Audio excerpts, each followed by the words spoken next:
Kenobi. Obi-Wan Kenobi is here, ladies and gentlemen. It's a show we've been waiting for who knows how long. And I have thoughts on this show that, you know what? I'm just another YouTuber. What does my opinion matter? Not only did we get the premiere episode of Obi-Wan Kenobi, we got 2 episodes in one. So this is a 2-in-1 review episode review. What? What's he saying? Okay, cut.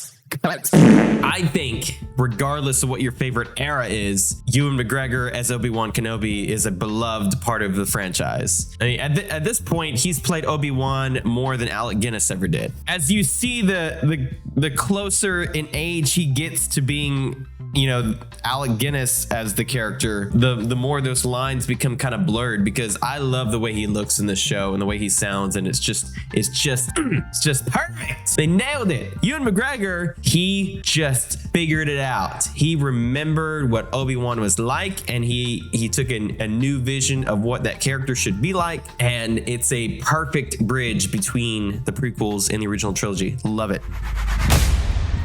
So, all right, so I don't even know where to begin with this. I'm just going to say, I really like that they leaned into the Inquisitor plotline in this story, because it does give Obi-Wan's character some tension and stakes. I mean, he's really on the run, and there's really very little he can do to help the galaxy while he's in hiding right now. He's very limited in his options. I mean, in the opening scene when the Inquisitors arrive, this Jedi is found out because of his compassion, right? He intervenes to save the civilian, and therefore he's been exposed. It's an effective way to make the stakes seem that much higher, because of the fact that Obi-Wan really does have to just hide.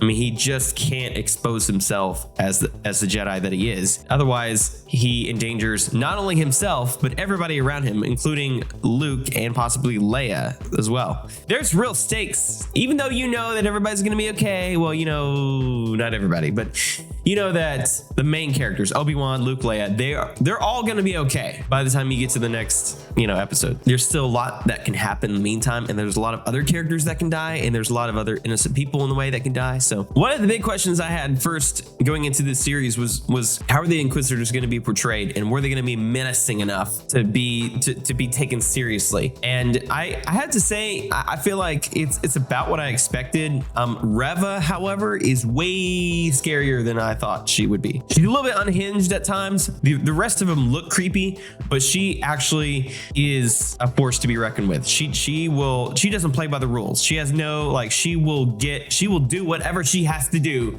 to get her mission accomplished. That's one thing about the show, is that it is creating a lot of questions that I don't have the answers to right now. So Reva, I'm curious about where her personal stake is in this show, because she has some kind of obsession with finding Obi-Wan, but I don't really know why. I mean, I think that's her in the opening scene of the show when you see those Padawans training. And I think that's Reva. I think she's the first one you see in that room. I'm not 100% certain that's her, but I think it is her. Which, by the way, I really like that opening sequence. I thought the camera work was a little interesting, because it goes from a stable shot to the camera kind of shaking. And I heard some criticism about that. I've rewatched it several times, and it's different. It's a different kind of way of introducing you to a very tense, action-packed moment. But I think it's a creative choice, because it's meant to contrast the serene, kind of peaceful, majestic moment of them training and using the Force to the chaos of Order 66 erupting to disturb them. So I think it's just a creative choice to highlight the difference between the Jedi who are at peace in the moment, and then seconds later they're interrupted and suddenly fighting for their lives, and everything's chaos. So the camera shaking is not a bad choice. It's just oftentimes you see it cut somewhere in a shot like that, and it went straight from that to the chaos. So it's probably more noticeable that way. I don't know. I don't really have a criticism about that, because I actually think the opening scene is pretty impressive. I think the biggest thing that I was looking for in this show was to see Ewan McGregor's portrayal of Obi-Wan in a way that we maybe haven't seen him before. He feels right. He looks comfortable in the role. He looks appropriate in the role. There's a lot of fear and doubt and despair in his eyes. And I know a lot of people are going to compare him to Luke Skywalker in The Last Jedi, but I don't really think this is the same thing. I mean, it is similar in the fact that, okay, Luke failed Ben Solo and Obi-Wan failed Anakin, But I don't really think it's fair to make a perfect comparison there, because Luke really did screw up with Ben Solo. I'm sorry. I do not like saying that, and I love Luke Skywalker, but if you read what happened and you see what happened in The Last Jedi, like, Luke seriously screwed up, okay? Obi-Wan, on the other hand, I'm not so sure Obi-Wan did a bad job. There were a lot of things contributing to Anakin's fall from grace, and I don't want to put all that blame on Obi-Wan. I don't think that's fair, and I don't think Obi-Wan ever betrayed Anakin. You know what I mean? I think Luke actually betrayed Ben Solo. Even if it was just for a moment, it was enough. It was enough to push him over the edge. Obi-Wan never, whipped out his lightsaber and thought about killing Anakin in his sleep. So there you go. I'm not saying he would have done it, but he never really contemplated it. Now, some of the criticism about episode 1 and 2 is that they're a bit slow. There's a little bit of a lack of action at times. And I have to say, I am a little let down that there's not as much action in the first 2 episodes as I expected. I'm also okay with them taking time to set up the premise of the show. There's a lot that you can gain from a story from just observing characters with no words. Nothing's really happening yet. Just small little things, little nuances and details about them that you otherwise wouldn't just get from exposition. I'm not even saying exposition's bad. I'm just saying I like that they slowed down enough for us to kind of find out what's going on with Obi-Wan and see what's going on inside his mind. Honestly, I think the only criticism I really have in these first 2 episodes is the scene where Leia gets captured. We have to talk about that, because I don't know what was happening there, but those kidnappers gave Leia so much space to get away. I'm like, this is the slowest. I mean, it's just so slow. They give her so much time to try to get away, and it never looks like they're running at full speed to try to get her, and she makes a million moves to dodge from them, and they all work. She gets away for the longest time, and I was like, are they waiting to grab her? What are they waiting for? Just grab her. She's right there. Like, I'm not rooting for the kidnappers, but dadgum, like, they look completely incompetent.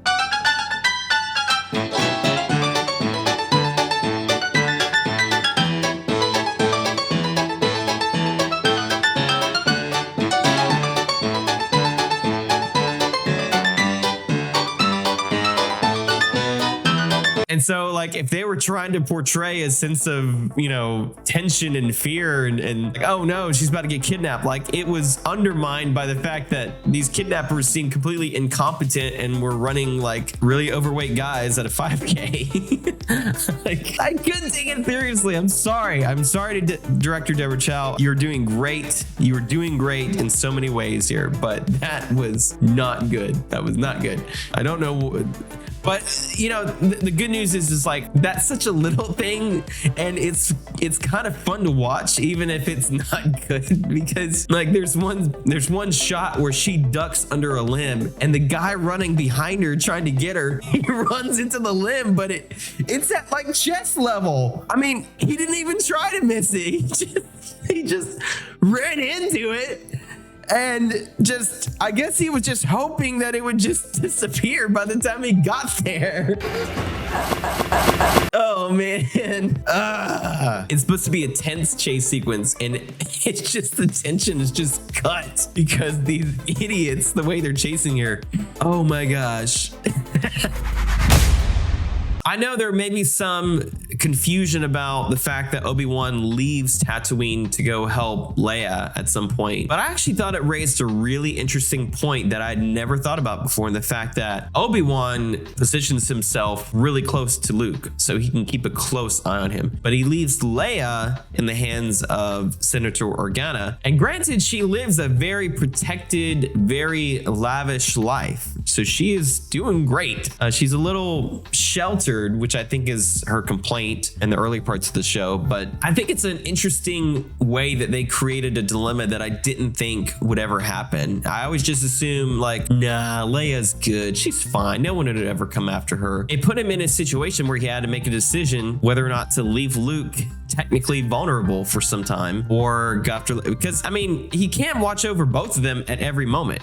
And that's a good point. I mean, really, he was kind of taking a gamble that no one would ever discover Leia this whole time. I never thought about that before, but like he's been watching over Luke, but here we have Leia, on Alderaan the whole time, and she's just as force capable as Luke is. And even later in the original trilogy, it makes me wonder, like Obi-Wan says that, that boy was our last hope. And then Yoda's like, no, there is another. And I was like, why did Obi-Wan say that? Like, he knows about Leia. And now it's like, oh, well, now we know he spent some time with Leia. And yet he's still like, Leia's not good enough. I'm just going to let you right now. I don't think for a second Obi-Wan is misogynistic or anything. I don't think that's what it is. I don't know. Maybe it's because Anakin grew up on Tatooine. I think the reason that Obi-Wan is more attached to Luke has more to do with the fact that Anakin is from Tatooine. This is his birthplace. This is where he grew up. This is where Obi-Wan first met Anakin. There's a lot of history here. There's a lot of sentimental value here. And, I don't know how he's processing all that. Clearly he's, been traumatized by what happened with Anakin, and he's still fighting that, still can't sleep at night. So I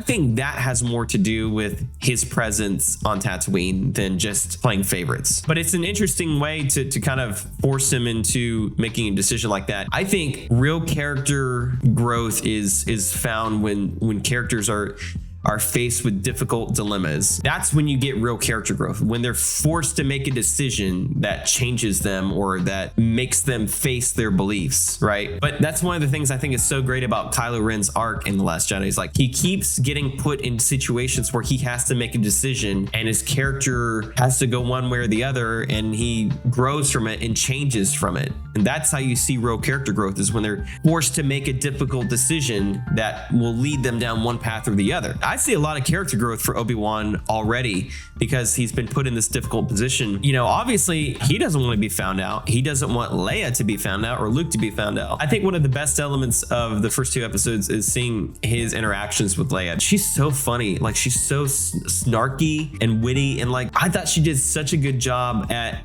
evoking like an older Leia, because like when you see Leia in the original trilogy, like that is what she is. She's snarky and kind of a smart ass, and it's because she's way ahead of her time. Like she's surrounded by idiots a lot, and she doesn't need them getting in her way, and like she's not quite the damsel in distress that people thought she would be. Like in the original trilogy, she can hold her own very well. The actress that plays as young Leia is doing a fantastic job, just awesome. And I really like that we get to explore Leia as a child more than what I thought. We were going to look at more of Luke's character, and now it looks like we may not see Luke hardly at all for the rest of the show. I don't know. We're 3 episodes in now, but that's okay because it's an area in which I actually didn't know I want to see explored more, yet it is. And here we are seeing Obi-Wan with a young Leia.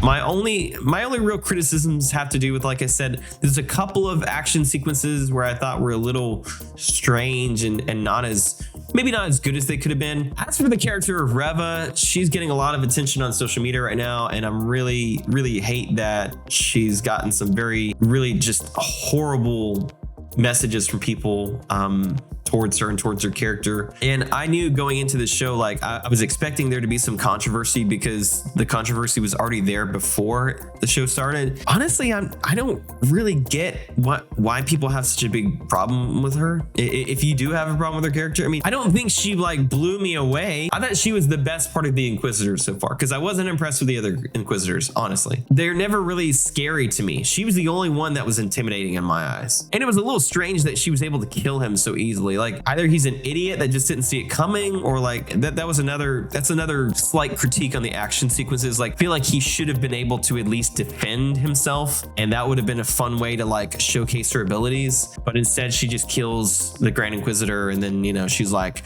"We'll find you, Obi-Wan." So a little bit of a missed opportunity there. But I'm surprised even in 10 years that he hasn't managed to learn that Anakin is still alive. Even if he didn't know, his reaction to it was just awesome, because you realize that when he does find out that Anakin is alive, you can see that torment in his eyes. The whole show so far, he's been wrestling with what happened with Anakin, and to see all that come back, to know that his apprentice that he trained is still very much alive and has become a terrifying monster in the galaxy. It's pretty amazing. It's great acting from Ewan McGregor. There's a lot more depth with this character now that we didn't get to necessarily see before. And it's interesting now because now we're looking at it post Revenge of the Sith, to where, okay, this is after everything happened between him and Anakin, and now we have to see Obi-Wan wrestle with all of that. Yeah, I mean, I think it's a really great setup. It's a really cool place to explore Obi-Wan's character. So I don't really know if I have a rating. I'm gonna say probably like 8 out of 10 for the first 2 episodes. Not quite perfect, but pretty darn good. You know what? I'm a happy camper. I will take more Obi-Wan if I can get it. And I think everybody else did a fine job. That one Jedi that ended up dying in the first episode, he got hung up. Like, he got strung up in the streets for some reason. I don't know. I'm not trying to knock the actor or anything, but I just thought his lines were just a little weird. I didn't feel like his chemistry was very good with Obi-Wan when they interacted. He didn't seem like a Jedi to me, honestly. It's not who I would have pictured a Jedi to sound like. I think, honestly, from a production value standpoint, these shows are looking better and better. The soundtrack is amazing. John Williams coming back to Star Wars to do this is an amazing thing. And I really thought we were never going to get John Williams again to do anything for Star Wars, but here we are, and it's such a great soundtrack. The music, the world building here is really impressive. And it's just like, it's stuff that we get to see on screen that I never thought we'd get to see in Star Wars. And now that we have the technology to make, a television show look this good, it's like, okay, Star Wars, okay, I can see why you want to do the TV show thing. If you want to know how I think about Star Wars, it's that I try to be positive, but I also try to be honest about how I feel, but I don't like trashing things. There's enough trashing out there. It's easier to criticize something. I don't know. Maybe it's just maybe I have the wrong impression of human nature, but I think it's easier to criticize things than it is to give praise, especially if it maybe didn't blow your mind. Like, if you like this show, but it didn't really wow you, like, I feel like it'd be easier to lean into the criticism than it would be the praise. So I really liked it, and I can't wait to talk about episode 3 and see where we're going from there. So let me know what you thought in the comments below, and be sure to check out my other videos coming out about Obi-Wan and everything else Star Wars. And if you like this video and want to see more, hit the subscribe button and leave a like and a comment on this video. Thanks for tuning in. Until next time.